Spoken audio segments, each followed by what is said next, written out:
Hello everyone, it is Joe here from Omnipoke, the channel that brings you guys everything Pokemon. If you're looking for PTCGO codes, including the stuff from Fusion Strike, make sure you go ahead and check out the Potown store. You can get a 5% discount on your order using that code Omnipoke. For today's video, we are going to be talking about the impact of Brilliant Stars on our current decks in the format. The set review will be coming in a couple days' time, and we have sat down and built decks for lots of new archetypes, as well as the old existing ones and how they will be adapting. That's what we are going to focus on today. Which new cards can we introduce to spice up the metagame for the current decks, and how is it going to change their position in the meta? First of all, let's have a look at the Fusion Strike meta before Brilliant Stars is introduced. The graph you're seeing here is top 8 placements of 64 plus player events between November 19th, which is a week after the release of Fusion Strike, up until today as of recording. And as you can see, it is very Fusion Strike dominant, Mew Genesect being that flagship deck, far and above the best deck in the format. It can draw just a silly amount of cards really with Genesect V. Using that Fusion Strike system over and over again in those opening turns can make some wonderful combos happen pretty reliably, so that you can get early turn 1 pressure if you are the player going second with that Meloetta combo with a Lesser Sparkle, or if you're the player going first, you can quite easily be threatening any target on the opponent's board with a Boss's Orders with a Mew on that turn 2, because it is such a low to the ground easy deck to get rolling, and on top of that you draw just a huge amount of cards. So that's why Mew Genesect has been performing as well as it has for the most part. It has a good combination of 1, 2 and 3 prize Pokemon as well for annoying prize maps, even for those archetypes that are trying to splash in some dark type coverages, for example. It's not the be all and end all. Mew can still be able to race effectively and force a lot out of decks which draw less cards than you, essentially. You can see Jolteon and Teleon doing very well as well, the second best performing deck, way behind Mew Genesect, of course, but it is one of the archetypes that has a fighting chance against Mew Genesect, because it is one of the best Path to the Peak decks, which is shutting off the ability of Genesect, which is, you know, the entire draw of the Mew deck, because they actually play no draw supporters whatsoever, which is quite an unheard of thing, really, in the TCG. Which shows you just how powerful Genesect is as a drawing option, but sometimes that can just be shut down by Path to the Peak, and that is the weak point, potentially, of Genesect Mew. So Jolteon being able to path pretty reliably, because again it's also a low maintenance deck. It has spread potential, so it can be good in a ton of different situations. Can also trap things like Genesect with that higher retreat cost, buy yourself that turn or two of breathing room against them, which can be super duper important. And as you go down there, you can see other decks that have been performing well. The single strike archetype is one of those decks that does have dark as a type coverage, as well as fighting as a type coverage, so trying to literally hit for weakness on the top 2 decks, as well as being relatively easy to set up now with VIP pass packages for the most part. Duraludon being an annoying ability to prevent damage from special energy, which is rife in the top few decks. Then we have Rapid Strike Urshifu, another spreading style deck just like Jolteon, more aggressive on the damage front compared to Jolteon, but doesn't have that same disruption element to it. We have ZACIAN Zamazenta, which is mostly just having some annoying balls in there as well. SUICUNE Ludicolo, a very high damage output 2 prize attacking deck, and as you can see it goes down and down. Today I'm going to be covering the top 10 decks, which I think takes us up to Victini, and how those decks specifically are going to be changing, and then I'll comment on some of the ones lower down as well. So let's talk about Brilliant Stars then. Obviously it's a pretty large set. I think it's 172 cards, and there are a lot of cards not only going to be forming new archetypes, but a ton of supplementary cards, which we are going to love to see here. So some of the biggest cards you can see: Ultra Ball returning to our format, discarding 2 from hand, searching for a Pokemon, putting it into your hand, shuffle your deck afterwards. It is such a simple and powerful effect, allowing you to grab any Pokemon. Makes it very good when you are playing V-Stars or V-Maxes, or even the Inteleon engine, where you have the flexibility of grabbing basics as well as evolutions. These sorts of things are huge, and having discard synergy is actually a huge upside for a ton of archetypes. Just out the gate, you know that Genesect loves reducing its hand size to top back up with that Fusion Strike system, so having Ultra Ball at your disposal is going to be huge and can help you discard cards that you couldn't really easily do before with just 4 Quick Balls, so that's a huge upgrade there. and a few other archetypes as well. Luminion, huge for getting back supporter cards. Or sorry, not getting back supporters, getting into supporter cards, and really improving your opening hand outs. As long as you have Ultra Ball or Quick Ball in hand now, you can convert that into the ideal supporter in the situation, which is great in the game. So Luminion is going to be an important card for a number of archetypes. Manaphy, the return of bench protection. Huge deal here for one prizes, certainly, but also a number of decks which want to protect their fragile early game board states. I know that JOLTEON has been succeeding, as well as Rapid Strike Urshifu to an extent as well, quite a lot against not only the Genesect deck, but also against other engines that are all using Inteleon, because you're the one targeting down the early game Sobbles and whatnot. Now every Inteleon deck has that option to have a Manaphy in there to protect their early game basics, which is pretty nice. Choice Belt for a universal damage buff onto V Pokemon. This does encompass V-Star and V-Maxes, so that's really going to be an important thing to keep an eye on, which Pokemon benefit most from this buff of damage. Double Turbo Energy, providing 2 colorless energy in one attachment is a really big deal, making some higher attack costs much more manageable now. It does come with the downside of reducing damage by 20, but overall this is a huge net positive, and it's going to be a really big deal for some archetypes potentially returning to our metagame as well. Collapse Stadium, being able to reduce the bench size from both players down to 4. It's going to be really annoying for a couple of archetypes. Obviously, Genesect wants to go as wide as possible to draw the maximum amount of cards. SUICUNE, similarly, for the maximum amount of damage. But also, Collapse Stadium can be used just as a pseudo-heal option. If your board is full and your VMAX has just taken a hit, you can retreat out of it and collapse it into the discard pile. So your opponent has, started their 2 shots, but then you deny it completely from them. So it's almost a form of healing for higher hit points VMAXs. So definitely something also to bear in mind there. So overall, very interesting. Can also be used to allow you to go wide with the likes of Crobat and Luminion in the early game. And you can simply collapse them out the way so your opponent doesn't have that easy prize map, because Luminion as well as Crobat both have very low hit points, so certainly an important piece as well to decks that can take advantage of this stadium. And then for new archetypes, I think Arceus is definitely going to be that standout, I think, because he is so flexible. There's a 3 colorless in his attack cost, can be used with double turbo energy, accelerates 3 energy from the deck to V Pokemon. Very powerful acceleration. We know that, throughout the history of Pokemon, this has been a great means of retaining attackers and having multiple threats on the board at any time, which has normally led to very successful decks as we look back through the past. So this is certainly a good attack to lean into. 200 damage can be modded as well by Choice Belt to be able to knock out evolving V Pokemon and just regular attacking V Pokemon, so that's obviously very good. And Starbirth is a fantastic use per game ability that allows you to access 2 of any card to really allow you to power spike when you feel the time is right for the Arceus, be it straight away on turn 2, so you can get like a boss play going, or some other disruption, or just guaranteeing that you have your Trinity Nova online and have that peace of mind that it's going to get working for you and you get energy all over the place. This really does secure your opening turns, and if it's not mandatory, it can lead to some great late game swings where you just sit with an Arceus in play knowing that your opponent can't really disrupt you out of the win in certain instances. Sharon's Care being some healing. The fire archetypes really are gaining a buff from this set. There really isn't much fire in the game right now. I would say Victini VMAX, just by being a quad deck, is fire, but now we're going to see much more of an identity around fire, and that's via the Magma Basin Stadium, which is going to be accelerating an energy from the discard pile to one of your benched fire Pokemon, and this is going to be huge for some of the higher attack cost stuff that we have in here. Charizard being able to have a big one-hit KO once per game option, Moltres being a very easy to get rolling one prize attacker, which can easily trade into Meloetta, which is very notable, just like how you see Hooper in the dark decks right now as a one prize attacking option, just to deal with the 1-for-1 trade. And then Entei being a fire version of Suicune, and in some instances this could be a huge upgrade to Suicune, because of course the acceleration is not coming from a supporter, it's coming from a stadium card, so you can commit your supporter to be either drawing more cards than a Melanie would, or you're allowed to boss, which is pretty important. So Suicune that's allowed to boss is a very powerful concept. And then at the top there, we do see some interesting controlling cards, potentially. Also, to an extent, the double turbo energy could be conceived as a controlling card, because it can be used alongside Eldegoss to try and bounce Eldegoss to access a ton of supporters in your discard pile every turn.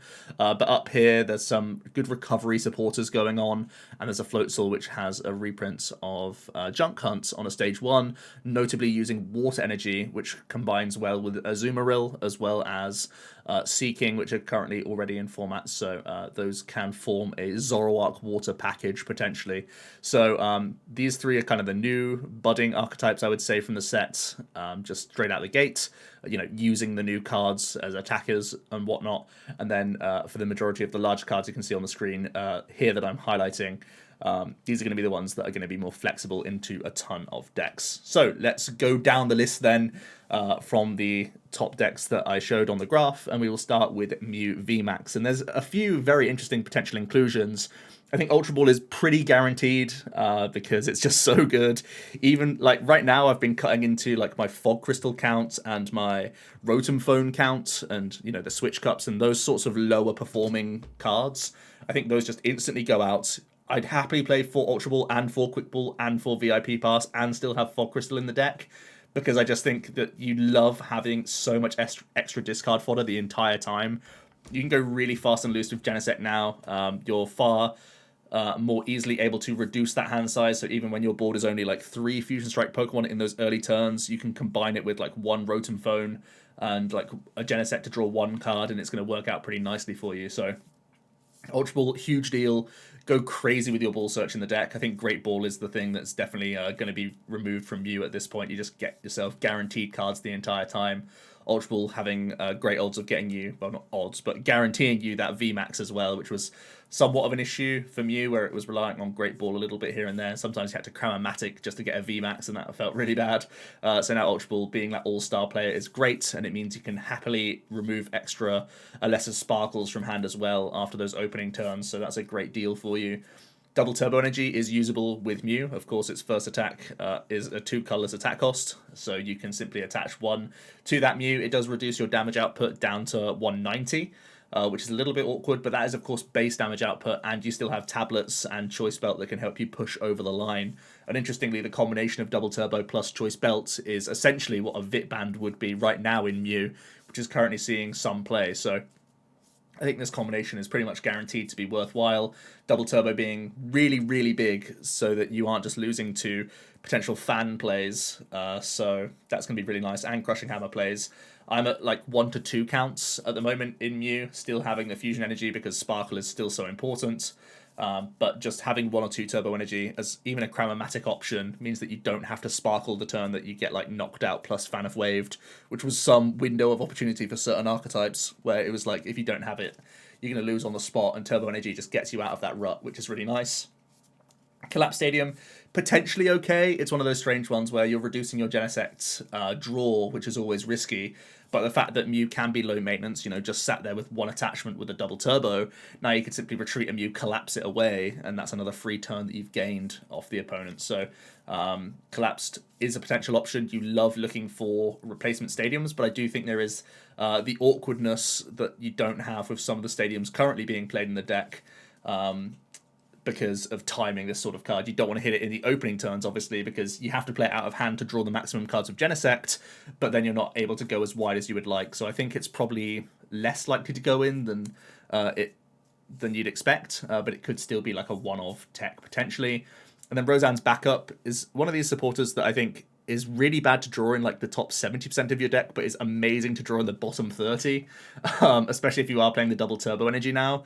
And it could be something that you use if you are concerned about potentially controlling archetypes coming into the format, because you can get back stadiums to remove like Path or Galamine, that sort of thing.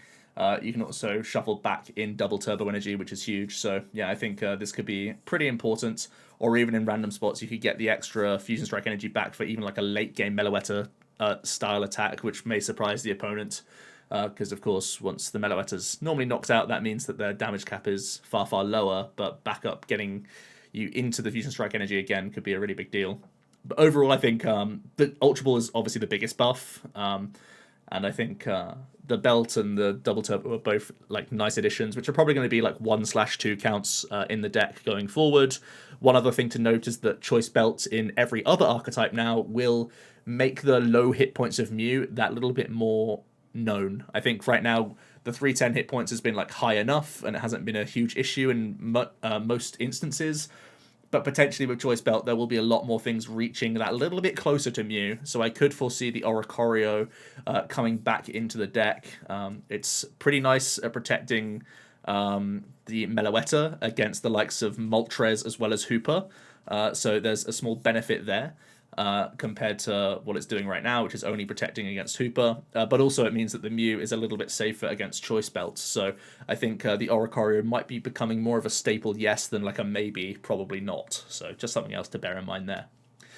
Moving on to JOLTEON VMAX, a couple interesting cards to bear in mind. Of course, it would like playing a Manaphy itself to protect against other bench snipers, but Manaphy is actually the enemy in this instance because it turns your JOLTEON into a 100 damage attack. That is very, very weak, and it will force you to aggressively boss on turn 2, which isn't the easiest thing to do for a deck that's looking to try and get multiple pieces in the opening turns. You know, you play low energy count, you're always looking for attachments. You need to sometimes find your tool card.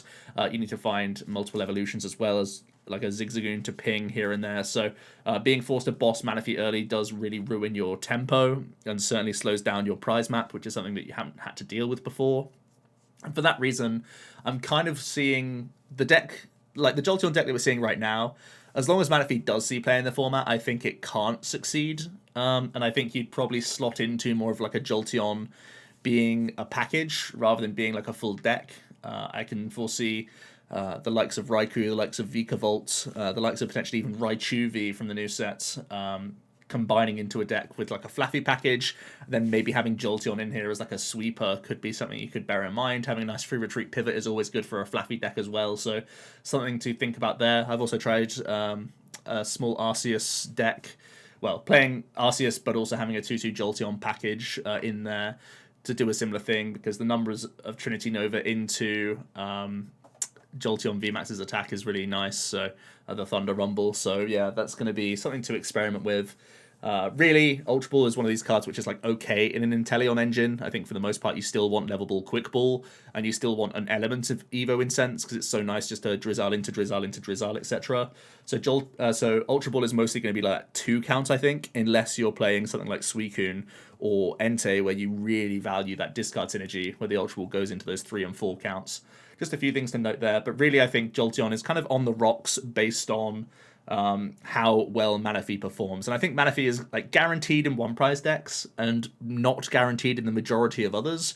But I do think there will be some people who are still playing Inteleon packages that will just add in that Manaphy for a bit of peace of mind against the Rapid Strike Urshifu matchup as well as the Jolteon matchup. So that's something that Jolteon now has to contend with, which is something to bear in mind. On to Single Strike then. Gained some really nice inclusions, and as we know, people don't like Single Strike because it has the potential to brick maybe a little bit more than other archetypes at the top.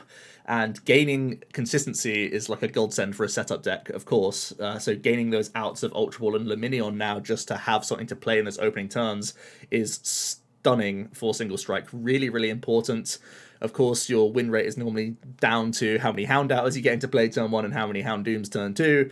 So guaranteeing yourself a supporter card and getting into more of those accelerators is going to be a really big deal. You have Manaphy now to protect you against bench snipe, which is huge. And actually, Choice Belt has really relevant text to both of these attackers, actually. Urshifu, we know, is already able to reach one-hit KOs, but they can do it sparingly, not needing all 4 of your Single Strike energy to be in play. And for Umbreon, turning that 160 into 190 with Choice Belt and 210 with 1 Single Strike energy, or 230 with 2 of your energy being Single Strike, you can be easily evolving up into your VMAX and gusting any V Pokemon turn 2, very similarly to what Mew VMAX is used to doing. And that's something that Umbreon was usually just that little bit short on in terms of damage. You could do it mostly against things like Jolteon, and that was about it. Now you can do it against basically every V Pokemon. So Umbreon also gets huge help via the Choice Belt. So these on paper are really good things. The one thing I will say is that space is super tight for Single Strike right now. I know the VIP pass is like a questionable card and it's currently being played at the 4 count, but there's a lot of things you can't mess around with Single Strike. You're always going to be playing the 4 tower, you're always going to be playing the 4 urn, you're going to be playing, 4 of your supporters, a couple boss in there as well probably, You need to make space for a Manaphy. You're playing multiple type attackers as well as a 4/4 Houndoom, and trying to shoehorn in Luminion, Manaphy, double Choice Belt. That's like a lot of spaces that you're trying to work in, as well as also trying to wiggle in Ultra Ball at the same time. So as great as this all sounds on paper, it's actually really difficult to fit these cards in the right counts that you want to. I think for the most part, Choice Belt is going to be a 1 to 2 count at absolute maximum. I think Manaphy is going to be one of these cards that you wait and see on. You'd love to cut the card as soon as you can just to get an extra like Ball Search card in there. And yeah, going from like 2 Crobat to 1 Luminion, 1 Bat is something that's like fine, but not the most giant upgrade, I would say. So yeah, I think the deck on paper gains a lot, but actually can't fit a lot into its deck. So we'll see what ends up getting shoehorned out of Single Strike to make the most out of these new cards to come in. Duraludon's in a pretty bad spot, I would say. It's very unconventional right now, and it is certainly more of like the counter deck to the format right now with its annoying ability.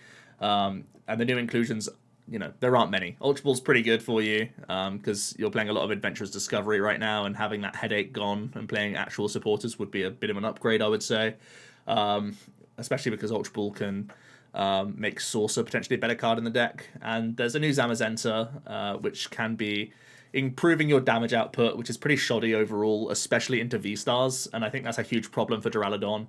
Both Arceus and Charizard are going to be big problems for you. I know Arceus is likely to play a lot of special energy, but they also play like 9 to 10 basic energy at the same time, so even if Duraludon's walling early, Arceus is going to be powering up other cards that can be hitting into you for maximum value. And Fire is naturally playing a ton of basic energy and oftentimes playing no special energy whatsoever. So these are 2 new decks potentially coming out of the set. Arceus could be the face of like 3, 4, 5 decks really, and they're all going to have like 9 to 10 basic energy, which is really, really bad for you to deal with. And your damage output with ZACIAN and with Duraludon is just below where you need to be into these V-Star Pokemon, so even if you're trying to aggressively attack them back, you're not one-shotting them, and they easily two-shot you, and you have no wall against that. You know, Zamazenta's doing nothing, ZACIAN can't deal enough damage, and Duraludon's walling ability isn't going to be enough either. So I think the new archetypes, if they do come on strong, and they are going to see place in the meta and take a foothold, Duraludon really is in trouble. The one thing I would say, the sort of glimmer of hope, is that if people are leaning into these, you know, 4 Twin Energy plus 3 or 4 double turbo energy style decks, if they're like 1 prizes, think of the return of like Mad Party, potentially like a Zoroark stage 1 box with like Galissapod and Wormadam, these sorts of silly things. You have freebies here and there, so that's something that you can sort of hold on to. But right now I do think Duraludon is likely going to be in an awkward spot, more awkward than it is right now. On to Rapid Strike. Manaphy, as well as Collapse Stadium to an extent as well. I could have mentioned that for Jolteon, but it's sort of more so the case of Rapid Strike, where it's trying to point out its map much more rigidly. These can be very annoying things that can slow down the Melanie every turn game plan and can force you into boss's orders, which you never really want to do because it's only ever going to be taking that 1 Manaphy prize. Is a huge headache, no doubt, for Rapid Strike. A couple of things I would say. Is that you do gain Ultra Ball and Luminion, which can help you actually get a turn 1 Melanie attack off, whether you're using Sonic Legs or 100 Furious Punches. These are all decent options for you to get early damage on the field, which is something that you were rarely ever able to do. You would just like strafe or whatever. So I think having a small consistency buff to your Melanie play is kind of nice, but even then you don't play a high enough water energy count to make it that reliable. But it is something that you can consider for getting that high roll that little bit more often. And the other thing to bear in mind is that, in general, the value of Crobat goes way up because of Ultra Ball, because you're discarding more cards from hand more frequently. And Luminion is such a valuable card that many archetypes will be filling their benches with these sorts of easy-to-knock-out cards. I've been adding more and more of these into decks that previously didn't have them, and that is like easy prizes for Rapid Strike. So if Manaphy isn't being respected enough or played enough in decks, Rapid Strike can actually have a bit of a field day. It's also got the great typing into Arceus, and I know a lot of people will be experimenting with Arceus, especially early on in the format. So although it's a risk to play Rapid Strike with the potential of Manaphy being around, there are still huge upsides to playing Rapid Strike. So I'm really interested to see how it performs. Obviously, Rapid Strike was doing well in a format where there was Mew back in the day, but Mew was easier to ping down with Inteleon and Medicham, of course, and back then Rapid Strike didn't have to deal with Mew VMAX either. So having still one of the flagship best decks in format as a bad matchup and no new cards to make that much better means that you're still going to have that dodge and weave mentality against the best deck in format. Next up, we have ZACIAN Zamazenta, very similar really to Duraludon, where you're really, really worried about incoming fire decks. You're also very frustrated by V-Stars in general, the Charizard and the Arceus, most importantly because their hit points are just so high that you can't easily trade onto them. That's kind of what ZACIAN has really profited from, right? Zamazenta sits there while the ZACIAN is clearing off the threats that actually can attack the Zamazenta, and now that's going to be much less so the case, where Zamazenta isn't walling effectively, ZACIAN isn't respond KOing effectively either. So I think this spells really bad news for a ZACIAN Zamazenta style archetype. Gaining Ultra Ball is nice for your early source activation, and it could mean that potentially even an aggressive ZACIAN build could come out of this format, where you completely throw away Zamazenta and you go to damage mods by going towards Choice Belt and maybe even Berserk or something like that and improving your damage output that way, and just allowing the Quick Ball and Ultra Ball be a new way to bank those sources and get the most out of it. And maybe even this new Zamazenta V comes in as a late game swing as well. I kind of think that the walling of ZACIAN Zam probably isn't going to be cutting it going forward. Onto SUICUNE Ludicolo. I think this gains, again, a lot of good cards. Luminion into Melanie is a real load off your mind, so you can actually get that turn 2 attacking option with Blizzard Rondo. That damage output is improved as well by Choice Belt, so it's harder for the opponent to play around their bench size and keep out of range of a knockout of at least 2 prize Pokemon, I would say, almost always. And even 3 prize Pokemon can get knocked out, especially on the Ludicolo turn if you are packing that Choice Belt. So I think the Capes are certainly going to make way for higher damage output with that Choice Belt. Ultra Ball is great for having extra discard synergy for your Melanie in the opening turns, and Manaphy is a great way to protect your little Sobbles in the opening turns as well against the JOLTEON matchup, which is previously one of your hardest, and the Rapid Strike matchup. You finally have a safety net here. And SUICUNE is one of the best users of Manaphy, actually, because you're already playing like 3 to 4 capture energy. So having Manaphy so easily accessible is great news for you, just to protect you in the opening. So I think the deck gains a lot. Similarly to what I was saying with Single Strike, though, the deck is already very tight. And making room, obviously the Choice Belts are like an insta swap in, swap out for the other tools, the Capes. But actually finding room for the Manaphy, for the Luminion, as well as flip-flopping your search count, removing some incense but also adding in more ball search in general, is a little bit awkward. And I think from what I've seen so far, I really am trying to cut some corners with SUICUNE Ludicolo with Choice Belts just to make it all fit in there. So we'll see again how this deck sort of juggles all of those things to get it working. But in general, I think SUICUNE Ludi has a huge buff from the set. I know it's pretty easy for things to just knock out 2 prizes, turn by turn, but I think the tempo of SUICUNE is going to really keep it in the mix actually going forward. So definitely one that I've got my eye out for. I do think there will be some decent fire decks. I think you'll naturally trade into Entei like for 1-shot every turn, but also having the option to 1-shot Charizards could also be an important option in the game. Onto Ice Rider, kind of like the big brother to SUICUNE Ludi. I think a lot of people are excited about this archetype in particular because people see that plus 30 from Choice Belt and really are starting to lick their lips with Ice Rider, where you get much closer to KOs just after a couple Inteleon pings, or also going Choice Belt Leon. Now you can 1-shot Mew, which is a really nice option for Ice Rider to have, which was obviously one of the matchups that you're always considering in the game. At that same point, you have Luminion Ultra Ball, which again helps your aggressive Melanie plays and means that you can attack with a SUICUNE turn 1 much more reliably, which I think is nice. You have Manaphy for early protection, which is currently one of your hardest matchups, the spread archetypes, because you need so much the Drizzle in the opening turns to get things rolling. So that could be a huge deal. And there's also that Collapse Stadium option. Ice Rider is typically known for having freedom of choice of whatever stadium it wants. Usually it sticks towards Path of the Peak, but Collapsed could be an interesting option here as well, where you can tank a hit with your Ice Rider, simply get out of there, collapse it into the discard pile, and use a different attacker the next turn. So yeah, I think that could always be an option for you. I do think Path is obviously still important for the Mew Genesect matchup, even though you can be more aggressive now, so potentially trading into Mew is a valid option. So maybe you can strip away path, gain spaces to add in the collapsed and the Manaphy. We'll see how that goes. And there's also the option for Arceus V-Star. I know there is the potential for Arceus to be its own deck, just alongside Inteleon, and just be the face of his own archetype. But also he could be used as like a 1-1 or 2-2 package in an Ice Rider, just because Starbirth is so strong, and because you have Melanie anyway. You can slowly work towards an Arceus being an attacking threat at some point in the game. It can set up an Ice Rider in the back to sort of put checkmate on board, meaning that you don't have to Melanie the next turn. You can simply choose to boss here and there. So yeah, a lot of things to explore for Ice Rider. I think it's got a lot of potential. So yeah, getting a lot of interesting cards, and a lot of people are looking towards Ice Rider, and not just for its type coverage, but also the cards it's gaining in general, and its damage output getting a huge buff. Onto Sableye.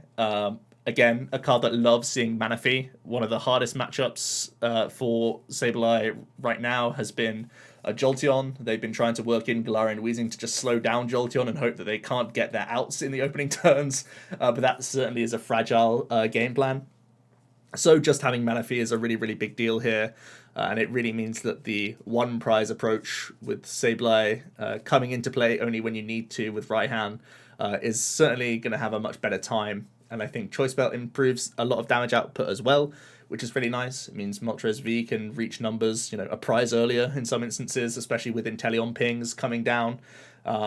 Maybe Sableye needs one less damage counter to be placed. Sometimes even Hooper can do, 2 shots into V Pokemon now with Choice Belt. So, yeah, these are all good improvements, and Choice Belt certainly does help the damage. I do foresee Weezing probably coming out of the deck, but if you do think it's still worth it, it can be really annoying for decks leaning into Arceus. You can certainly buy free turns by them not being allowed to V-Power to grab their double turbo energy, for example, so that can be a really big deal. But yeah, I think in general, Ultra Ball pretty nice for Inteleon decks in general, and giving you better discard synergy, maybe even for Galarian Moltres V to make its way into the deck. I think Galarian Moltres V is another big winner from Ultra Ball, ultimately, just because you have more reliable ways of discarding that Dark in the opening instances, and Choice Belt turns Galarian Moltres into a 190 attack, into a 220, and that's a far more dangerous number going ahead. So I'm interested to see how the sort of Dark toolbox adapts. I think it's going to do very well just as it is right now, just by adding in Manaphy and Choice Belts, and I could also foresee a more Galarian Moltres V focus list come out of this format as well. Onto Quad Victini. It doesn't really gain much, interestingly enough. Like, Magma Basin, you think, is going to be a really good card, because it means that you can attack turn 1 going second with Victini, but it's a bit of a combo, and you don't really want to play many like switch cards in the deck outside of like a couple balloons maybe. So it's actually not that reliable, and the deck really needed Path anyway to have much of a foothold against the Mew matchup, and a few other archetypes as well that you can slow down. So Basin's one of those cards that's like deceptive. I don't think it's actually that good for the deck. Ultra Ball is actually pretty nice, because when you're playing a quad deck, you have very few outs to put multiple Pokemon into play. So Ultra Ball being, a turn 1 option, as well as helping you get the VMAX on turn 2, is actually a really big deal. So I'm happy to see Ultra Ball come into the deck, so you're just far less vulnerable in those opening turns. But I do think you're probably still going to be playing Path to the Peak. Kindler's an interesting one as well. You're used to playing things like Kabu and stuff, so there's certainly an option to play some out-of-the-box supporters, and this means that you're not discarding a ton of resources. You're just getting rid of a fire to look at the top 7 and get a couple things here and there. Ultimately, I think Ultra Ball is like pretty much the only card I put into new Quad Victini. Even though the Basin is very glamorous, I think you should be leaning into Path to the Peak that little bit more. And then we go on to outside the top 10. I'm just going to really briefly go over these cards while I take a swig of water here. So Leafeon gains a new V-Star, which is a gusting card, which is kind of nice. Obviously, Leafeon has to be concerned about all the new fire coming out.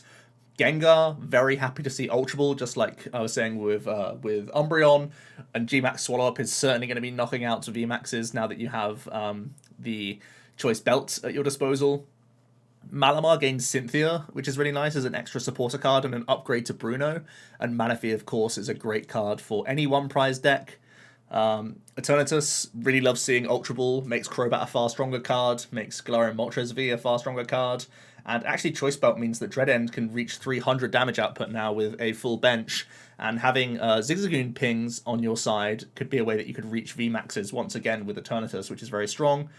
A more sort of defensive Suicune with like hammers and path and whatnot is also valid. Again, just because you have Ultra Ball Luminion now, you can much more reliably get that Melanie in the opening stages. So you can be popping off with that pressure and then also trying to combine it with early game Path of the Peak. Not bad at all. And the Sylveon's actually a really interesting one. Like I was saying with the Leafeon V-Star, that could be an option in the Sylveon deck, just because you like playing one Leafeon to be a grass type and to get you early acceleration to end your turn on, that then could become a guaranteed gust once per game, which is really nice. Or you can try adding in Arceus V-Star as like a 1-1 or 2-2 package as well, because Oranguru isn't the most important colorless card. You could just play the Arceus instead, and again, give yourself a great V-Star power that can get you into, you know, Rapid Strike energies, other bench Pokemon for you, damage mod in terms of Choice Belt, so you can reach KOs. It could get you into your Ribbon Badge as well if you wanted for your Sylveon. A lot of potential there with that Arceus coming into the deck. So Sylveon has sort of fallen by the wayside that little bit, mostly because of consistency. But now the fact that you can end your turn on an Evolution Incense via your Sylveon V's ability, and then you can Incense into an Arceus for any 2 cards you want, that sounds like a really good deal. So that's what I'm looking into for Sylveon going forward. Quickly, let's talk about some new contenders then. I did mention earlier on that Fire looked to be really interesting, as well as Arceus. There's a ton of ways that I've been experimenting with Arceus. You know, just because he's colorless means that there's so many avenues here to think about. I've tried him with Shadow Rider pretty effectively, just because he can be a turn 2 attacking threat that Shadow Rider is greatly lacking, and it gives you energy acceleration, which is great. Umbreon, naturally being a dark type, is pretty nice, so it could be a great thing to power up in the back with Trinity Nova, as well as giving you Gust potential. There are potentially tons of toolboxes as well, where you play like a smuttering of energy, like you play some dark energy for Umbreon, some fighting energy for Zapdos, just because Zapdos is good at knocking out Arceuses, and there's potentially even more special energy in the format with this Double Turbo being a card, so Zapdos is going to be one that could splash into a number of these. There's Fire Arceus potentially, using the new Charizard V-Star as well as VMAX, so you Star buff only when you have to, and you keep the option of Star Blaze open instead. Raichu could be something you could power up. The Mewtwo V-Union, I'm pretty sure this is the Mimi kind of answer here, but V-Unions in theory do get better because of Ultra Ball and because Star Buff can help tutor some of these cards out, maybe even tutor out the supporter card that can remove cards as well from the deck. Rayquaza could be something you could be powering up with Arceus. There's actually a ton of different options here. This is basically scratching the surface, and I'm going to do an entire video based on Arceus and some early lists of Arceus very soon, because the card is just so powerful from what I've played with so far, and has the potential to be in all sorts of different decks. Obviously, there's more dark builds as well, using Galarian Moltres and Hooper. There's potential for like Shaman V-Star potentially to be in the deck as well, to be an interesting like grass type revenge attacker. There's a lot of things that I've been trying out. The new Flygon V from the set, tons and tons of stuff. I will be doing a full video on Arceus very soon. Togekiss could be returning thanks to Double Turbo Energy. It could be a play alongside Eldegoss, because you can bounce Eldegoss with Double Turbo, go into the free retreating Togekiss, and just try and recover Cheryl every turn. So decks that can't hit 340 through a Big Charm Togekiss will just be stuck in a loop, and you can slowly chip away at them with Eldegoss, which is really nice. And obviously in the opening turns, you can actually spend Double Turbos to Max Glide just to get your combo rolling in the first instance, knowing that you can Cheryl away these Double Turbos to an extent because the Eldergosses loop them throughout. Control is looking very powerful. I think it gains some really important stuff. Floatzel is a huge upgrade to what we have right now for recovery in terms of like more Peko and Dialga, and also those supporter cards are very valuable, so look out for Control. The one thing I would say is that Double Turbo Energy is a hard thing to deal with if you are going down the energy denial route against Mew, so you might have to look further afield to try and win that matchup. Torterra, as well as a ton of other one prize decks, are going to have a ton of hope going into this new format, just because of Manaphy. What I will say is the ones that have been, you know, closer to being successful right now in the game are the ones that probably have the best chance. So, like, for me, Rapid Strike Malamar is probably going to be that flagship one prize Pokemon alongside, like, Dark Inteleon, with those basics like Hooper and Moltres and Sableye V. Some of these like stage 2s, like Torterra, like Charizard, these sorts of things still are going to have their consistency issues. Yes, they can reach high damage output, but I think it's going to be, not consistent enough to perform. But I did want to give a nod to some one prize decks because they certainly do gain a buff thanks to Manaphy. And there's actually a reason to play them now in the game because decks literally only can take one prize a turn against you. And that's something that you couldn't say previously. So you finally have your identity back as a one prize deck where you literally make the game 7 turns long, which is at least something to bear in mind. And then there's fire stuff. Charizard is the face right now just because it has that one-shot option, but I'm more so looking towards just pure Entei Moltres decks with Inteleon. I think those are going to have a higher chance because I think naturally those have a better answer to the Mew matchup. So excited to see where this all goes. I think there's a ton of new archetypes potentially entering the metagame. Let's talk about some general shifts then, just to round things off. More decks will be reliably attacking turn 2. It's not just Mew now going for Sparkle Attachment Smack. There's also Melanie getting far, far more consistent with now 8 Ball Search discarding cards to get rid of Water Energy. And you have Luminion that can guarantee a Melanie. Means that you have very consistent means of attacking, at least with Suicune, for that sort of 100 damage like minimum threshold, I would say, going towards potentially one-shotting stuff if other people do go wide on their opening turn. Which, typically with Drizzile engines and with Genesect, this is going to be pretty natural. And I also think that the fire decks have a ton of potential to attack turn 1 for meaningful damage output. With the Entei going on in here as well. So I think there's a lot of ways that decks will be attacking turn 2. And I think for me that means if you are playing or if you're playing predominantly 2 prize decks, you want to have a 1 prizer at least in the deck just to be a punching bag. Similar to how when Mew goes first, it tries to retreat into a Meloetta just to pass. So that if the opponent does hit into you, they're only taking 1 prize. I think that could easily be the case for a ton of archetypes going ahead. So that's something to bear in mind. Spreading archetypes in a really interesting spot because there's much juicier targets on the bench with Luminion and Crobat going to be more prevalent, but they have to first get through the checkpoint of Manaphy, and the whole question mark is how much play will Manaphy get. I think there's going to be archetypes that are using like Houndoom, for example, that certainly want Manaphy. Decks relying on the Inteleon engine could certainly want Manaphy, and one prizes certainly will. But then there'll be a whole heap that don't, and it's whether Jolteon and Urshifu can be effective enough against those decks to still see play in this format. It's going to be a really interesting power struggle there to see how the snipers get on now that Manaphy is a factor. I would say in general, if I'm looking at VMAXs going ahead, Arceus is going to be a big card no matter what, I think. And there's potential for Charizard as well to be in the meta. So I think it's more important for VMAXs to have higher damage output thresholds. Just talking back again to like Jolteon and the Manaphy element, Jolteon into V-Stars is very slow. Like 3-shotting something for 2 prizes is really, really bad.